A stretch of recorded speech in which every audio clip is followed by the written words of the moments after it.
मैं राजेंद्र चौधरी आप सभी का अपने यूट्यूब चैनल टेक्नीशियन राजेंद्र पर स्वागत करता हूं। यदि आपको वीडियो पसंद आए तो लाइक, कमेंट, सब्सक्राइब और शेयर करना। आज का वीडियो में आरआरबी एलपी और एलबी के ज्वाइनिंग के डॉक्यूमेंट से रिलेटेड बनाने जा रहा हूं, जिसमें अटेंडेंस फॉर्म कैसे फिल करना है, कितनी कॉपीज, करेक्टर सर्टिफिकेट और इसके अलावा बॉन्ड कितने का बनाना कि सब प्रोसेस डिटेल में बात करूँगा। मैं आपको अटेंडेंस फॉर्म भरने के बारे में डिटेल में बताता हूँ। शुरुआत करते हैं फ़ोटो से। फ़ोटो 5x7 सेंटीमीटर की भी चल जाएगी और छोटी फ़ोटो होती है पासपोर्ट साइज़, वो भी चल जाएगी। और उससे चिपका के सेल्फ टेस्ट यानी अपने साइन के साथ ऊपर आधा नीचे साइन और आधा ऊपर फ़ोटो के ऊपर करना है।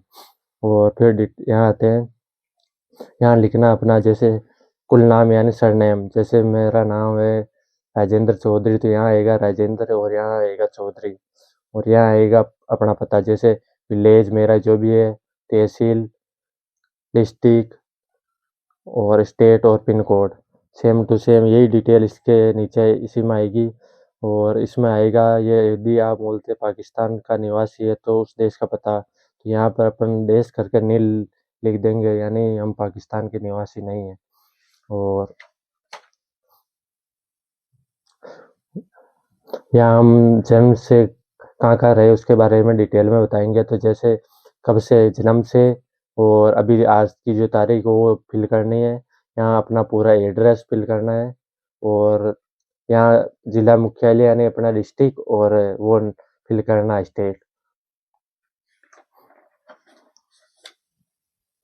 और यहाँ अपने फैमिली डिटेल डालनी है, जिसमें फर्स्ट डालेंगे अपना फादर नेम और सेकंड नेशनलिटी इंडियन, जन्म का स्थान जो अपना होम टाउन है वो। और जैसे इस व्यवसाय में किसी के फादर एग्रीकल्चर करते हैं, मतलब कृषि करते हैं, तो एग्रीकल्चर और जॉब करते हैं तो जो भी वो डालना है। यहाँ अपना एड्रेस और जो इस घर का जो डाक का पता वो यहाँ डालना है, और जो स्थायी पता। और अधिकतर के ये सेम ही रहता है क्योंकि जो घर पे ही रहते हैं वो। और यहाँ डालना है वही सेम डिटेल, माता का नाम और नेशनलिटी, जन्म का स्थान और व्यवसाय। जैसे जन्म का स्थान अपना ननिहाल डालते हैं यहाँ। और ये डिटेल सब सेम फिल होती है। जैसे इसमें व्यवसाय में हाउसवाइफ भी कर सकते हैं और एग्रीकल्चर से रिलेटेड भी कर सकते हैं। और तीसरा, यदि आप मैरिड है तो यहाँ पत्नी की डिटेल सेम टू डिट्टो डालनी है। पत्नी भी या पति यदि गर्ल है तो उनके पति का नाम। और यहाँ भाई की डिटेल और यहाँ बहन का नाम। और नीचे आएगा, यदि आपके पुत्र या पुत्री विदेश में काम कर रहे हैं तो उनकी डिटेल डालने में, मुझे जहाँ तक पता है भी इतनी एज नहीं हुई कि वो विदेश में। और यहाँ पे अपनी डालनी है राष्ट्रीयता यानी इंडियन है।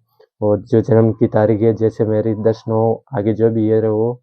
वर्तमान आयु, जैसे कितनी एज हुई, 27 साल, 27 27 ईयर। और जब अप आपने 10th पास की तब कितनी उम्र थी वो यहाँ डालनी है। और यहाँ डालना है जन्म स्थान, डिस्ट्रिक्ट और स्टेट। सेम यहाँ भी डिस्ट्रिक्ट और स्टेट अपना, और यहाँ अपने पिता का डिस्ट्रिक्ट और स्टेट डालना है। और आपका धर्म, रिलीजन, जैसे हिंदू मुस्लिम जो भी हो उनके अनुसार। और यदि आप SC ST से हैं तो हाँ कीजिए, और OBC और जनरल से है तो यहाँ यस मतलब नो कर दीजिए। और यहाँ पे जो भी आपने स्कूल की है 15 साल की आयु के बाद में, जैसे टेंथ उसका जो स्कूल का नाम, कब, जैसे 2013 में एंट्री, जो तारीख नहीं लिखनी उसमें ईयर से काम चल जाएगा। ईयर और कब पास हुए थे, और वो पास होने की तिथि, यहाँ तिथि भी लिखनी है, कौन से मंथ और कब पास हुए थे। सेम ऐसे ही IIT किस इंस्टीट्यूट से की, प्रवेश की तारीख, मतलब जो सन में प्रवेश लिया है और जहाँ जब पास हुए वो सन। और यहाँ फिर अपनी वो डालनी है जो कब आप क्वालिफाई हुए थे।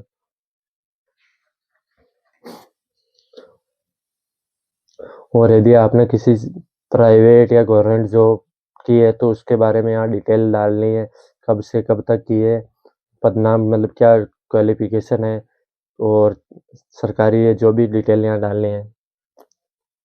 और यहाँ आपको डालना है यदि आप गिरफ्तार किए गए हैं या नहीं, तो यहाँ नो। और यहाँ पे सभी अधिकतर के नो ही होगा, क्योंकि मुझे जहाँ तक पता है किसी के एफआईआर जमानत जैसा कोई इशू नहीं हुआ है। यदि ऐसा होता है तो उसे मतलब यहाँ टोटल में नो करके यहाँ डिटेल डालनी होती है, जैसे कहीं भी हो तो पूरी डिटेल। यदि हाँ हुआ है तो इसके बारे में डिटेल, कोई प्रकरण अपने पर एफआईआर या कुछ हुई हो तो वो यहाँ डिटेल डालनी होती है। और ये अपने क्षेत्र के जैसे भी अपने क्षेत्र जो अपने को जानते हैं उनका नाम और नीचे मोबाइल नंबर 2 जनों का, जिन पर आप ट्रस्ट कर सकते हो, कभी इंक्वायरी हो तो वो आपके बारे में सही राय बता सके। यहाँ अपने साइन और तारीख और जो स्थान जैसे अपना विलेज कुछ भी डाल सकते हैं। और इसके बाद में यहाँ अपना नाम, अपने फादर का नाम, और यहाँ मतलब जो टीचर के यहाँ टीचर या जिसके भी टीचर हुआ डाकपाल हो, जैसे 450 ग्रेड पे से ऊपर वाला टीचर या प्रिंसिपल इसमें अपने साइन कर सकता है, तो वो कितने सालों से जानता है वो यहाँ लिखना है, कितने साल कितने महीने, सेम इंग्लिश में फिल करके स्थान और तारीख फिल करनी है। और ये अगला है ओबीसी फॉर्मेट। ओबीसी फॉर्मेट के लिए अपने सबसे पहले डिजिटल वाला बना होना चाहिए, जिसमें यहाँ डालेंगे अपना नाम, जो भी है आपका नाम, यहाँ फादर का नाम, कौन सा गांव है, डिस्ट्रिक्ट और कौन सा स्टेट है वो डिटेल में डालना है। और यहाँ अपना जो नंबर होता है डिजिटल वाला वो फिल करना होता है। सेम यहाँ अपना नाम, अपना डिस्ट्रिक्ट और जो स्टेट है वो।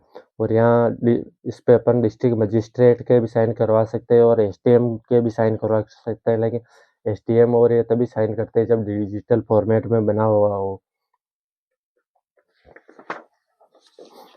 और सेम यही प्रोसेस SC ST वालों के लिए है।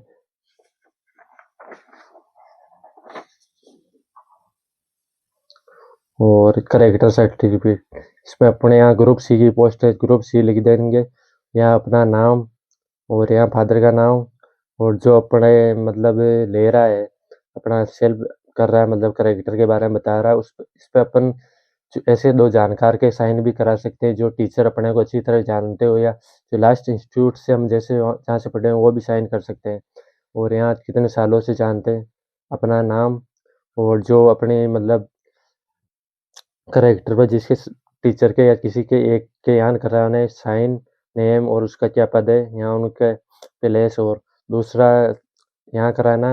और यहाँ साइन होंगे अपने एसडीएम के, जिसमें सिग्नेचर ये दोनों होने के बाद में। और यहाँ पे साइन करवाने के लिए अपने पास पुलिस वेरिफिकेशन बना होना ज़रूरी है, क्योंकि एसडीएम बिना पुलिस वेरिफिकेशन के इस पे साइन नहीं करता अधिकतर। और यहाँ सील, ऑफिशियल सील और डिटेल में इसमें जो ये अपना नाम लिखना है और यहाँ साइन ये उनके सामने ही करना है, जो अपने रेलवे के अधिकारी उनके सामने ही साइन होगा और नाम लिख देना है इस पे शपथ पत्र पे। और ये डीड ऑफ इंडेंटिटी है, तो इसे महाराष्ट्र और एमपी के लोगों के लिए तो 500 रुपये का बॉन्ड पे टाइप होना है। और अगर एमपी और मतलब एमपी और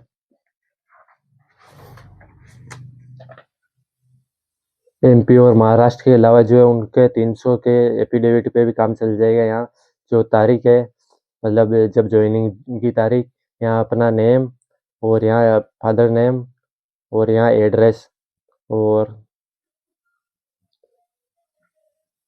यहाँ अपना फादर नेम और यहाँ अपना नेम, यहाँ फादर का नेम, और जो यहाँ डेट डालनी है किस तारीख से एग्जीक्यूट, या अपन खाली भी छोड़ सकते हैं, क्योंकि वहाँ पे जब ज्वाइनिंग की डेट होगी तभी फिल कर सकते हैं। और यहाँ पे जैसे अपना सिग्नेचर करना है और फुल नेम लिखना है, और इसके नीचे अपने 2 गवाहों के सिग्नेचर, नेम। ये ज़रूरी नहीं कि गवाह कोई ऐसा हो कि मतलब सरकारी अधिकारी, ये इतना ज़रूरी नहीं है। अपने जो 2 गवाह के आधार कार्ड और उनके नाम डिटेल में फिल करना है। और यहाँ अपने जो श्योरिटी ले रहा है, जैसे फादर अपनी श्योरिटी लेता है कि भाई यदि हम 5 साल से पहले ये सर्विस छोड़ते हैं तो कौन अपना जिम्मेदार, मतलब बॉन्ड भरने के लिए वो श्योरिटी ले रहा है, उसका नाम, उसके साइन, यहाँ एड्रेस और पापा के जो 2 गवाहों के साइन, और ये दोनों गवाहों का आपका आधार कार्ड भी लेके जाना है। और ये यहाँ जो अपना एसडीएम तहसील में बैठता है वो यहाँ साइन करता है, और वहाँ अपने फादर के 2 या अपने 2 गवाह पेश करने होते हैं, तभी वो साइन करता है इस पे। और ये है मैंडेट फॉर्म, यहाँ अपना नाम लिखना है, एड्रेस, टेलीफोन नंबर या mobile number, email ID, pan card, और ये बैंक पासबुक की डिटेल जैसे bank name, branch, telephone number, यहाँ अपने सिग्नेचर। और यहाँ जो मतलब बैंक का अधिकारी वो वैसे तो नॉर्मली साइन नहीं करता, लेकिन वो मतलब कर देगा कि ये गवर्नमेंट जॉब से रिलेटेड है, तो वो कोई इश्यू नहीं करेगा आपके। और ये अपने सेम इसमें भी इसी तरह अपना नेम, फादर नेम, सारी डिटेल फिल करनी है।